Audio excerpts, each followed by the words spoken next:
તો બીજી તરફ સુરતના વરાછા વિસ્તારમાં યુવકનો કારમાં સ્ટન્ટ કરતો વિડીયો થયો છે વાયરલ। યુવક સ્ટીયરિંગ છોડીને કારની બહાર નીકળતો દેખાયો। વિડીયો વરાછા વિસ્તારનો હોવાની ચર્ચા। યુવકે ચાલુ કારમાં જ તમામ સ્ટન્ટ કર્યા છે। સ્ટન્ટનો વિડીયો સોશિયલ મીડિયામાં વાયરલ થયો છે। તો યુવક ચાલુ કારમાં જ સ્ટન્ટ કરી રહ્યો છે। સુરતના આ દ્રશ્યો જે બાદ અનેક સવાલો ઉપસ્થિત થઈ રહ્યા છે। રીલ બનાવવા માટે જે પ્રકારથી યુવકો જોખમી સ્ટન્ટ કરી રહ્યા છે ત્યારે કાયદાને લઈને કોઈ ભય ન હોય તે બાદ મોટા સવાલો ઉપસ્થિત થઈ રહ્યા છે। વિડીયો વરાછાનો હોવાની ચર્ચા। તો બીજી તરફ બનાસકાંઠામાં અમીરગઢમાં તસ્કરોનો આતંક સામે આવ્યો છે। ચાંદની ચોકમાં એક સાથે બે દુકાનોના તાળા તૂટ્યા। કરિયાણા અને જ્વેલર્સની દુકાનમાં ચોરી। બંને દુકાનોમાં મળીને 4 લાખથી વધુની ચોરી। તો કરિયાણા અને જ્વેલર્સની દુકાનમાં 4 લાખથી વધુની ચોરી કરવામાં આવી છે। બંને દુકાનોમાં ચોરોએ હાથફેરો કર્યો। અમીરગઢમાં તસ્કરોનો આતંક સતત વધી રહ્યો છે જે બાદ લોકો ત્રાહિમામ પોકારી ઉઠ્યા છે। બે દુકાનોના તાળા તૂટ્યા। તો એક તરફ કરિયાણાની દુકાનમાં ચોરી તો બીજી તરફ જ્વેલર્સની દુકાનમાં પણ ચોરીની ઘટના બની છે। બેફામ બનેલા તસ્કરોએ હદ વટાવી છે। માતાજીના મંદિરમાં ચાંદીની છત્તરની ચોરી। રાજકોટના જામકંડોરણાના ચારેલ ગામની ઘટના। માતાજીને નમન કરીને ચોરી કરીને ગઠિયો ફરાર। સમગ્ર ચોરીની ઘટનાના સીસીટીવી સામે આવ્યા છે। યુવક બાઇક પર આવીને મંદિરમાં માતાજીને નમન કરીને ચોરી કરીને ત્યાંથી ફરાર થઈ ગયો। ત્યારે હાલ તો સીસીટીવીના આધારે જામકંડોરણા પોલીસે તપાસ હાથ ધરી છે। તો સમગ્ર ચોરીની ઘટનાના સીસીટીવી સામે આવ્યા। પહેલા ચોર મંદિરમાં પ્રવેશે છે, માતાજીને નમન કરે છે અને તે બાદ ત્યાંથી ચોરી કરીને ફરાર થઈ જાય છે। ચાંદીની છત્તરની ચોરી કરીને ફરાર થતો હોય તે દ્રશ્યો સીસીટીવી કેમેરામાં કેદ થઈ ગયા। અમદાવાદમાં જાહેરમાં દારૂની મહેફિલનો મામલો સામે આવ્યો છે। પોલીસે 2 આરોપીઓની ધરપકડ કરી છે। નબીરાઓ જાહેરમાં દારૂ પીતા હોવાનો વિડીયો થયો હતો વાયરલ।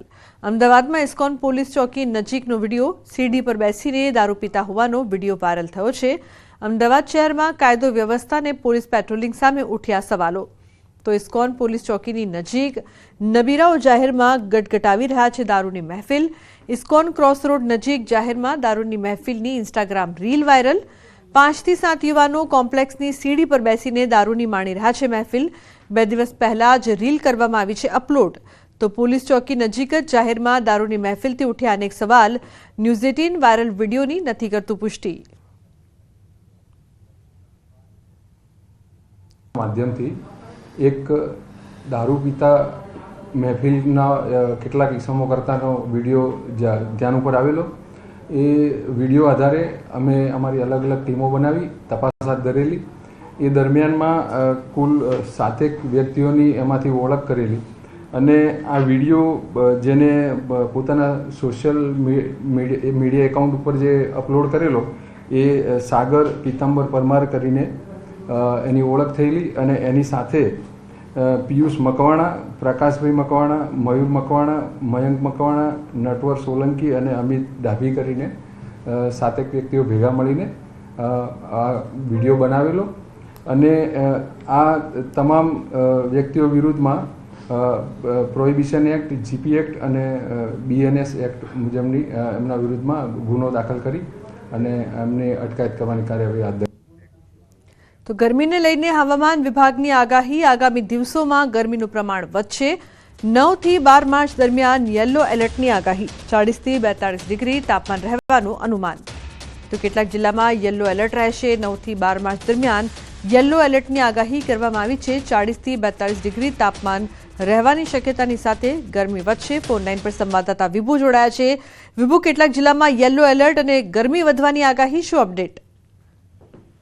ઉનાળાની શરૂઆત જ ઘણી આખરી શરૂઆત થઈ છે ત્યારે સૌરાષ્ટ્ર અને કચ્છના કેટલાક જિલ્લાઓમાં હવામાન વિભાગ દ્વારા જે યલો એલર્ટ છે તે જારી કરવામાં આવ્યું છે। ખાસ કરીને કચ્છ, સુરેન્દ્રનગર, રાજકોટ, અમરેલીમાં આજે જે યલો એલર્ટ જારી કરવામાં આવ્યું છે એટલે કે 40 થી 43 ડિગ્રી વચ્ચે તાપમાન છે તે નોંધાશે।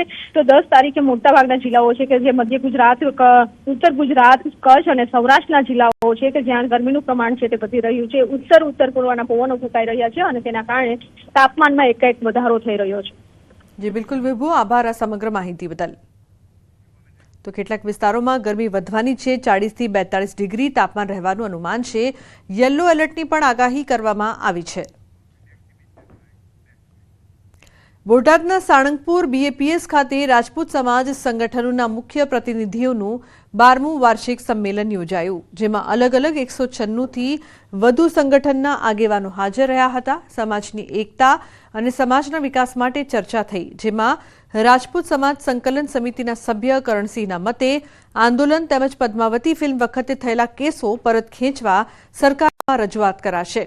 ઉપરાંત વિધવા પેન્શન 5000 કરાય તેવી સરકારને રજૂઆત કરાશે. ચાવડાએ રાજપૂત સમાજના શૈક્ષણિક વિકાસ માટે જમીનમાં 30% કપાતની રાહત આપતા સરકારનો આભાર પણ માન્યો. આ ઉપરાંત 14 એપ્રિલે રાજપૂત અસ્મિતા સંમેલનને 1 વર્ષ પૂર્ણ થતાં તેની ઉજવણી કરવા અંગે પણ ચર્ચા થઈ. બંધારણ બનાવવાથી માંડી અને 14મીના કાર્યક્રમનું શું કરવું, અમારી ભાવિ રણનીતિ શું હશે, પદ્માવતી વખતના પણ અમારા કેસો છે તો સરકારમાં એની કેવી રીતે રજૂઆત કરી, આ અનેક મુદ્દાઓ છે. એની આખો દિવસ અમે ચિંતન કરીશું અને સાંજે એનો એક ડ્રાફ્ટ તૈયાર થશે અને પછી આગળ શું કરવું એ રણનીતિ બધા વડીલોની અનુમતિથી અમે કરીશું. 14 તારીખે અસ્મિતા મહાસંમેલનની પહેલી વર્ષગાંઠ છે, તેથી કાંઈક ને કાંઈક કાર્યક્રમનું આયોજન કરવું. બધા જ સંસ્થાઓના પ્રતિનિધિઓ, યુવાનોના બધાના સૂચનોથી કઈ રીતનો કાર્યક્રમ કરવો એ આજ સાંજ સુધીમાં સભામાં નિર્ણય લેવામાં આવશે. તો અન્ય સમાચાર આણંદથી. આણંદના કહાનવાડી ગામમાં જમીનને લઈને વિવાદ ઊભો થયો છે. ગામની 237 વીઘા જેટલી સરકારી જમીન રાજકોટના ગુરુકુળને આપવામાં આવી છે, જેને લઈને ગામ લોકોએ વિરોધ નોંધાવી જિલ્લા કલેક્ટરને રજૂઆત કરી છે. ગામ લોકોનું કહેવું છે કે પૂરની પરિસ્થિતિમાં આ સ્થળ અમારું આશ્રય સ્થાન છે. જો ત્યાં બાંધકામ થશે તો અમે પૂરની પરિસ્થિતિમાં શું કરીશું? આ જમીન અમને વિશ્વાસમાં લીધા વગર ફાળવી દેવાઈ છે. અમારા ગામમાં શિક્ષણની વ્યવસ્થા છે, અમારે ગુરુકુળની જરૂર નથી. જો આ નિર્ણય પાછો ખેંચવામાં નહીં આવે તો ગાંધી ચિંધ્યા માર્ગે આંદોલનની ચીમકી ઉચ્ચારી છે. આ અંગે કલેક્ટર દ્વારા સરકારમાં રજૂઆતની ખાતરી અપાઈ છે. સાથે જ સાંસદ મિતેશ પટેલે જણાવ્યું કે જમીન સરકારી છે, બધા નિયમ અને ધારા ધોરણ અનુસાર આપવામાં આવી છે. તેમ છતાં સંચાલકો પાસે તાલુકાના બાળકોને પ્રાથમિકતા આપવાની ખાતરી પણ લેવાઈ છે. અહીં ગુરુકુળ સંકુલ આવવાથી રોજગારી વધશે.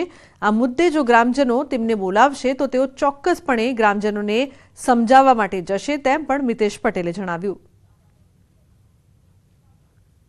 વિરોધ એ છે કે રાજકોટ ગુરુકુળને અમારા ગામને વિશ્વાસમાં લીધા સિવાય 237 વીઘા સરકારી પડતર હતું, એ 237 વીઘા સરકારી પડતર રાજકોટ ગુરુકુળને ફાળવી દેવામાં આવેલ છે.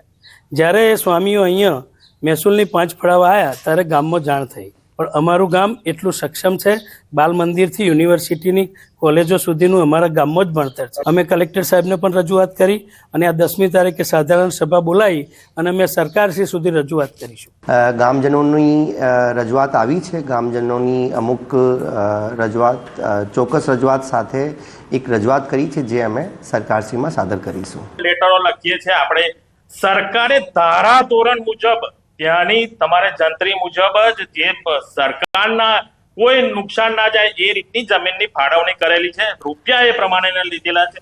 એ તો બીજા કોઈ પણ માગી હોત તો પણ એટલા જ પૈસા ભરાવડાવત. એમાં ક્યાંય સરકારને કોઈ રીતનું નુકસાન થયેલું નથી.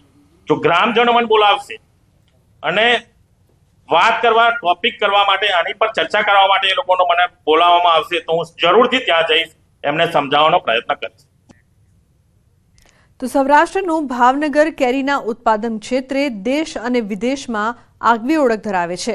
અહીંની કેરીઓ વિદેશ સુધી પહોંચે છે, પરંતુ કેટલાક સમયથી કુદરતી હોનારત, ઋતુ પરિવર્તન અને સતત વધતું પ્રદૂષણથી કેરીના પાકને મોટું નુકસાન વેઠવું પડી રહ્યું છે. વાત કરીએ ભાવનગર જિલ્લાની તો તળાજા તાલુકો એટલે કેસર કેરીનું હબ. અહીંના ગ્રામ્ય વિસ્તારમાં એવા સોસિયા, મણાર, ભાખલ, દાઠા અને વાલડ સહિતના ગામના ખેડૂતો મોટા પાયે કેસર કેરીનું વાવેતર કરતા હોય છે, પરંતુ આ વર્ષે વિષમ તાપમાનના કારણે કેરીનું ઉત્પાદન ઘટીને નિષ્ફળ જવાની પૂરેપૂરી સંભાવના દેખાઈ રહી છે. અત્યારે આંબા પણ સુકાવા લાગ્યા છે. હાલની વિષમ પરિસ્થિતિના કારણે આંબાઓ પર કેરીનું સામાન્યથી પણ ખૂબ જ ઓછું ઉત્પાદન જોવા મળી રહ્યું છે. ત્યારે કેરીના ભાવ આ વર્ષે મોડી સિઝન અને વાતાવરણની અસરના કારણે આસમાન આપશે તે નક્કી છે. ખેડૂતો સરકાર પાસે માંગ કરી રહ્યા છે કે તેઓને આર્થિક સહાય કરવામાં આવે. કેસર કેરી, જમ્બો કેસર જેવી કેરીઓ બધી અલગ અલગ કેરી થાય છે અને આ કેરી વિદેશમાં પણ જાય છે. અત્યારે આંબાનો મોહર બહુ આવ્યો હતો પણ એની અંદર જવાટ જ ન બેઠો.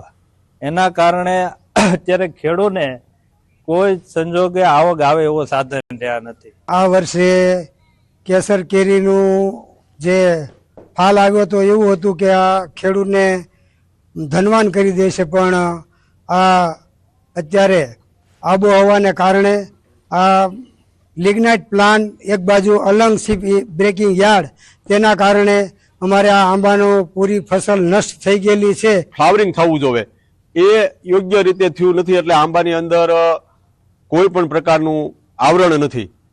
1 થી 2% હશે વધીને, બાકી 95 થી 90% પાક આખો નિષ્ફળ ગયેલો છે. અને રોગ જે અમારે મધ્યો કહે છે એ ગમે એટલી દવા છાંટવા છતાં પણ તેનું કોઈ રિઝલ્ટ આવતું નથી.